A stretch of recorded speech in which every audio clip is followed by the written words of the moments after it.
Hey guys, this is Pat here from Rain Country. So now what I have, I didn't want to put you guys through all of that pain and agony of watching me run around this thing and square everything up. But basically what I have is a 1 3/4 inch distance between this. I referenced everything to the side of the box here and measured out an inch and 3/4 to this front edge, and I did that on the bottom as well. I did that all the way around, and so now what I'm going to do is I'm going to start to drill holes where the stanchion measures up. So everything is going to be an inch and 3/4 away from the side of the wall here, of the inside wall of the box to that vertical stanchion. And then from the vertical stanchion, I believe it was going to be like 15.5 inches to corner, and then I'll also measure on the inside 15.5 inches from that edge to the front leading edge of this angle iron. So what I'll do is I'll start here and I'll drill 5/16 of an inch drill all the way through the box and also the angle iron. 5/16 holes in everything, because what I'm going to do eventually, when I get all the holes drilled, I'll disassemble everything that you see here, and I'm going to drill this hole that goes through the box just a little bit bigger so we can get a bolt through there, see? So I want the bolt to slide freely in the box, but I'm going to run a tap in to this angle iron piece, so I'll be able to go ahead and bolt the box and the angle iron together and not necessarily have to use a nut on the back. The 3/8 inch bit, which is a pretty standard tap that I use around here, requires a 5/16 pilot hole to drill before you run the tap in. That's why I'm using the 5/16 first, and then I'm going to remove all the stanchions and then drill the box here just a little bit bigger so the bolt slides through the one easily, and then it is tapped with threads on the angle iron side. I think I'll run a pilot in there first. Even though this bit here is designed to have a pilot on there, there's going to be a lot of wear on this particular bit by the time I get done, so hopefully I can relieve some of that. With these particular bits, you don't want to get anything bigger than the pilot on this end of this thing. Will be flopping all over the place trying to drill that hole. That one's actually a little bit too big, so I'll get the next size smaller to this bit here so I can pilot clear through there without wrecking this bit. Here's a 5/16 bit that I sharpened on the grinder myself. I'm kind of wondering how well that'll do. So I'm going to go ahead and try the smaller bit here and work up from there.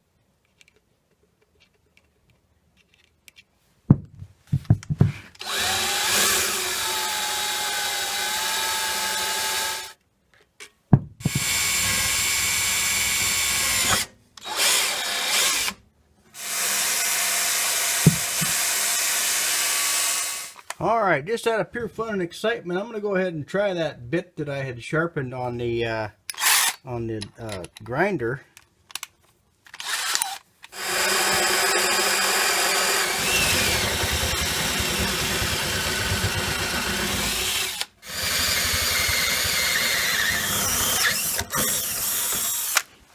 I think what I'll do, instead of putting these, leaving these clamps on here, while I got these holes perfectly aligned, I'm going to put a smaller bolt and nut on there than the one I'm actually going to use, so I can keep all of these in place and in alignment. And then when I get done tapping all these holes, I'll disassemble this whole thing. Again, drill this hole here that's just actually in the box itself. I'll drill it out bigger so this will free float in there, or go in without any threads, but I'll thread the angle iron in the back. I got some longer bolts that'll fit. will actually span that distance in there. The thickness between this and the angle iron. Now we'll measure over from here. Now that we got this straight up and down, we can measure over from here and get this other side here, get those holes drilled in the same place, in the right place, everything lined up together.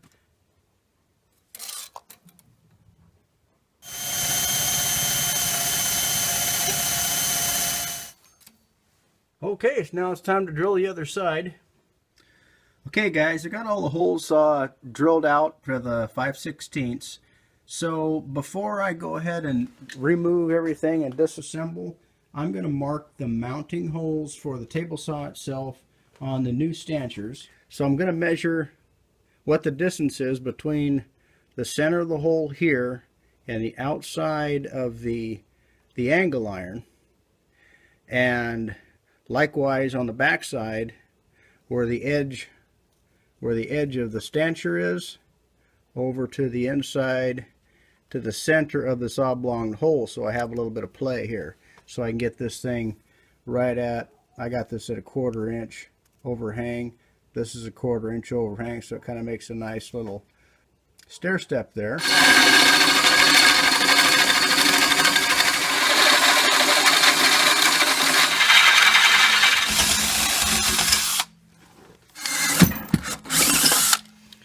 Alright, I'm going to get a little larger bit here.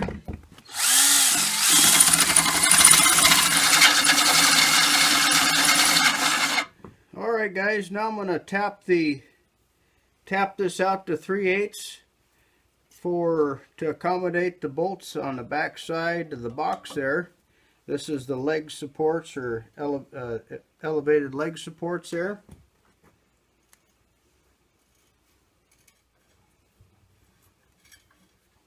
Alright, now it's time to drill the mounting holes for the tabletop base. So the saw sits right on top of this. This is set up for 1 inch, and so I just run a line down through here at 1 inch.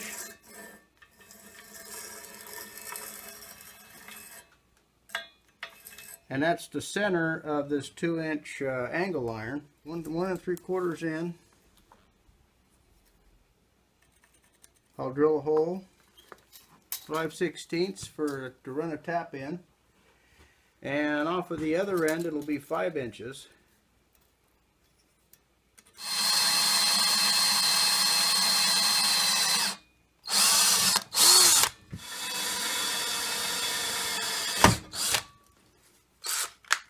Now the 5/16.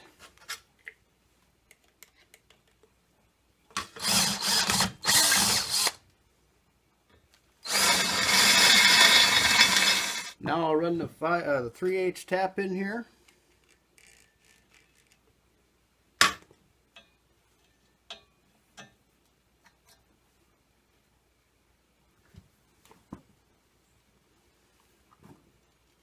I usually run these around maybe 1/8 of a turn, and then kind of roll it back to help lubricate the cut on the threads.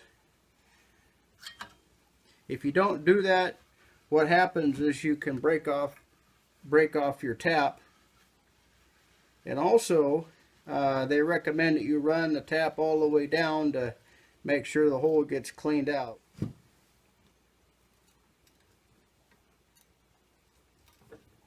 Go ahead and get that other one cut out, and go ahead and put this all back together again. I got these marked as to what side goes where, because no matter what you do, no matter how careful you are, it seems like you never can get it perfect. So I like to mark it, make it easy on myself. I'll go get some more bolts and then something to screw these in with.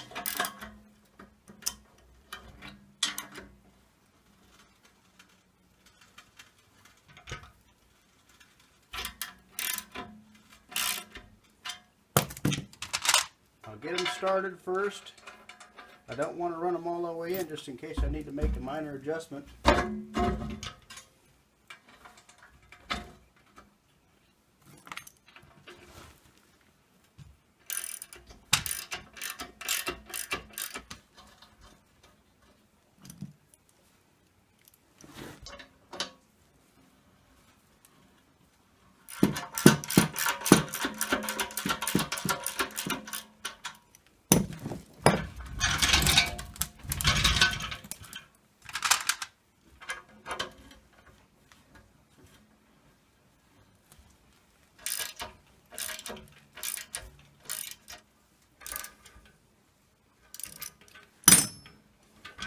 Okay, I don't think that's going to break. I'll set the motor in. I'll put the saw back on, and I'll figure out a device to put in here for the motor mount.